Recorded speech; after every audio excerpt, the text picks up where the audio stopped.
So time now for us to go through the morning papers. Here with me to help review them is the National World Cities Editor-in-Chief, Nancy Fielder, and Senior Reporter for The Eye, Benjamin Butterworth. Good to see you both. Thanks very much indeed for coming in this early Saturday morning. And lots to talk about, though, Nancy, worth you getting up for, because lots of interesting front pages. The Guardian is the one that you want to kick off with, and this is a speech that Sir Keir Starmer is giving later, talking about the direction he wants to take Labour in. So what are we learning from The Guardian this morning about that? That's right. So, I mean, he's basically saying it's all change, that should they get into power, they are going to rip everything up much more seriously than any Labour government has. He's obviously particularly referring to Tony Blair, and they are going to do it all differently. What is interesting, though, there's actually no detail. And I mean, amid sort of really strong growing calls for Labour to set out what they stand for, what they would do, he's kind of promising, again, to do it all faster or bigger or better, but not really giving detail. It's quite interesting. If you read further down in the interview, he's talking about how the working class have fallen out of love with Labour and how Labour Party members should be out speaking to all those people who didn't vote for them last time, which is absolutely right.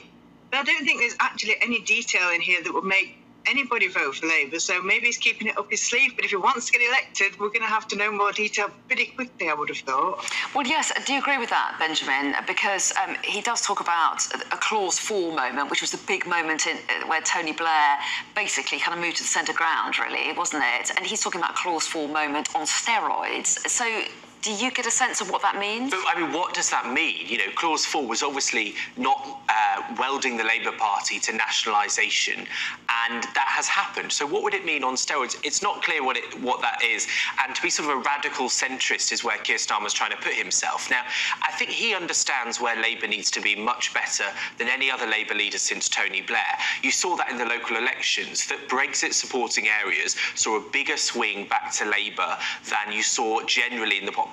So I think he's not far off the money. But this, for me, sort of epitomises the problem he has, which he doesn't explain himself properly. He doesn't say what he really means. And I was watching some videos last night in a sort of rather tragic Friday evening of seeing Tony Blair when he was running for leader in '94. And it was fascinating because he actually had a lot more guts and a lot more detail than Starmer has now. I think you have a lot of the echo of Tony Blair, but with not the substance that he had to carry it off.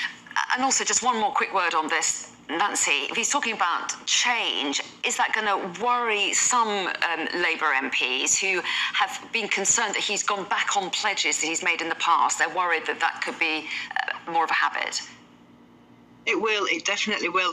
But to be honest, there's nobody under the age of about 35 I've spoken to who has any interest in Keir Starmer whatsoever. So actually, if he really wants to get elected and do it well, he's got to change. So yeah, there are going to be people that are worried, but I think there's actually there's more people who aren't interested at all.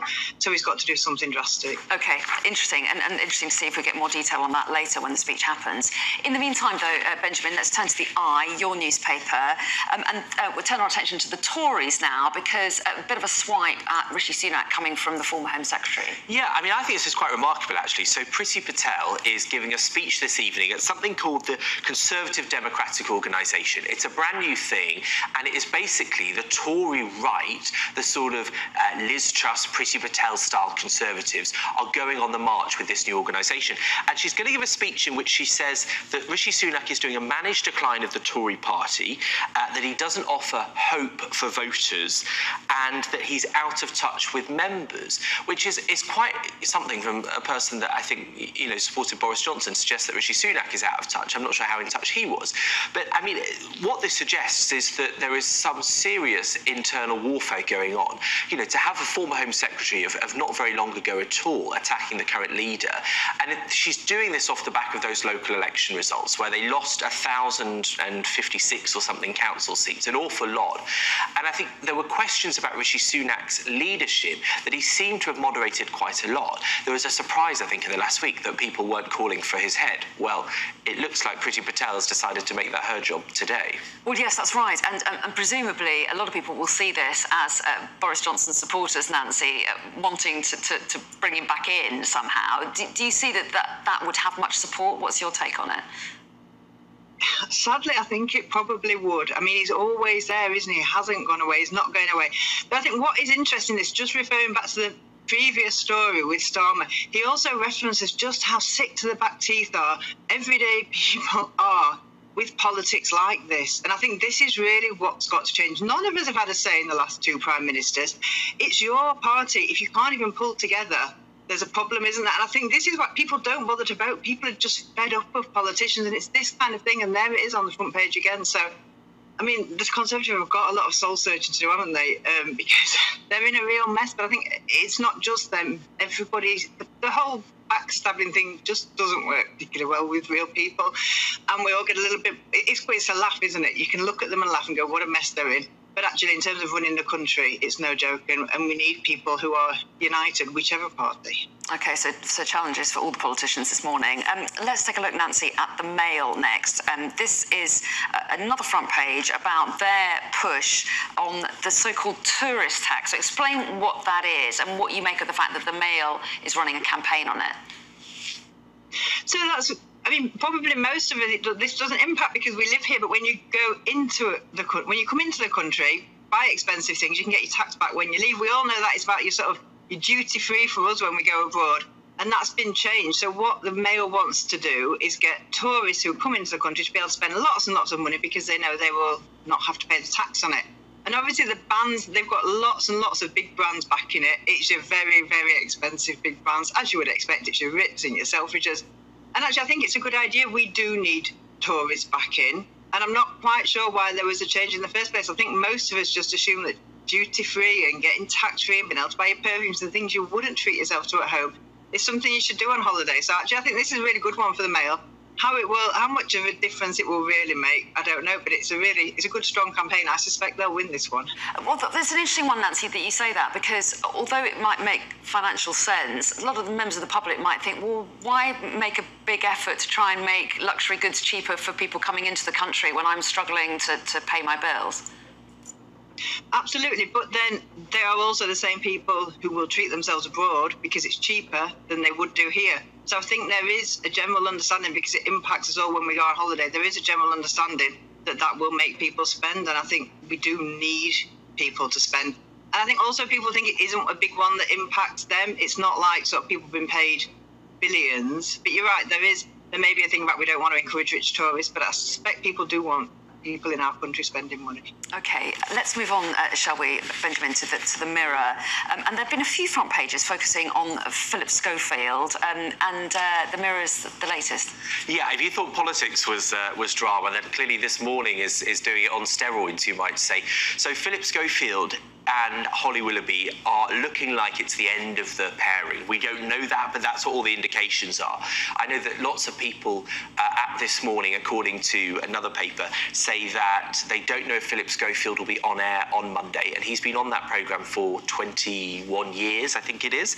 And so the questions are coming because he had, his brother was convicted of some terrible crimes. He had the issue with this morning and skipping the queue at the Queen's lying in state. And I think all of this has come to the fore, and now there are questions about whether Philip Schofield is going to keep his job. Now, Holly Willoughby, the co-host, has said nothing through this, which is quite notable because he put out this big statement saying, "You're my rock, we're best friends, we've relied on each other for the 14 years we've been on air together," and she said nothing back. Now, it's not a great sign, and I think that, I have to say, working for the online part of the iNewspaper as well, this does a huge amount of interest. People are very interested in Phil and Holly and that long relationship, and it feels like it might be the end of sort of TV's golden couple. Who knows? We'll watch this space. As I say, I have no knowledge of what's going on there, but let's see how it plays out. Let's turn up to the Times. I think this is probably all that we'll have time for now, and it's the new coronation portrait that you wanted to talk about, Nancy, there on the front page of the Times and several of the papers, actually. Yeah, it is an absolutely stunning picture. There is the king. Lots of the pictures have got actually 3 generations of kings. If we get through 3 generations of kings, they're all stood there in all their regalia. This is the image that will be remembered for centuries. I mean, it says everything about the coronation. It was over the top. It was incredibly glamorous. It cost an awful lot of money. Perhaps I shouldn't go into too much detail. About the feedback we've had, we haven't got overwhelming support, I can tell you, in Sheffield for the coronation, but this is definitely a picture that sums up a time and an era, and a day that a lot of people enjoyed having off work. Well, yeah, the Bank Holiday Monday, I'm sure, was universally popular, even if some of the other issues were more controversial or not agreed on altogether. Anyway, we are out of time, but Nancy and Benjamin, thanks very much indeed. I'm very happy to say you'll be back in the next hour as well, but for the moment, thank you. But stay with us, we've got all the top stories covered up next.